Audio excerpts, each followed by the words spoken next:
SM production के प्रस्तुति। Power star कल्याण जी व नवीन पुजारी। ये वाला चौरा पटाई ले लगी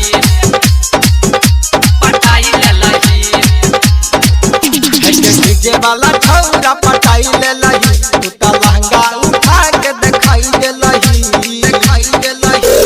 डीजे वाला छौरा पटाई ले लगी तू तो लहंगा उठा के दिखाई दे लगी कोना जादू अटोना चलाई दे लही कोना जादू अटोना चलाई दे लही आगे डीजे वाला छौरा पटाई ले लही कोना जादू अटोना चलाई दे लगी डीजे वाला छौरा पटाई ले लगी डीजे वाला छौरा पटाई ले लगी कोना जादू अटोना चलाई दे लही आगे डीजे वाला छौरा पटाई ले लही नैने मटक्का खूबे चलेला लगबे छेला जोगार गे आँख में काजर केस में गाजर केने छेला सिंगार गे नहीं मटक्का खूबे चलेला लगबे छेला जोगार गे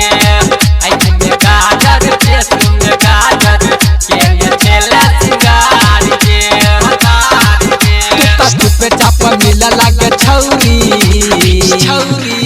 कोनो जादू अटोना चलाई दे लही हे गे डीजे वाला छौरा के पटाई ले लही कोना जादू अटोना चलाई दे लगी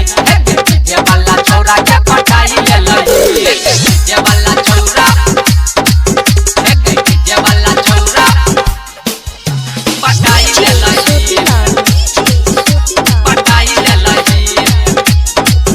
कोनो जादू अटोना चलाई दे लही आगे डीजे वाला छौरा पटाई ले लही तोरा पीछा सुनै के छौरी मरे छो छौरा हजार गे तैयो तुझे सुन लागे छौरी डीजे वाला भतार गे तोरा पीछा सुने के छौरी छौरा मरौ हजार गे तैयो तुझे सुन लागे छौरी डीजे वाला भतार गे कहती की करे लागे छौरी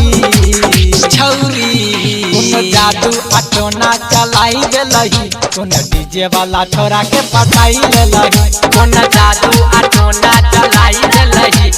डीजे वाला छौरा के पटाई ले लगी सिंगिंग बाय पावर स्टार कल्याण जी व नवीन पुजारी। सब नव नव गीत सुनबाक चाहै छी त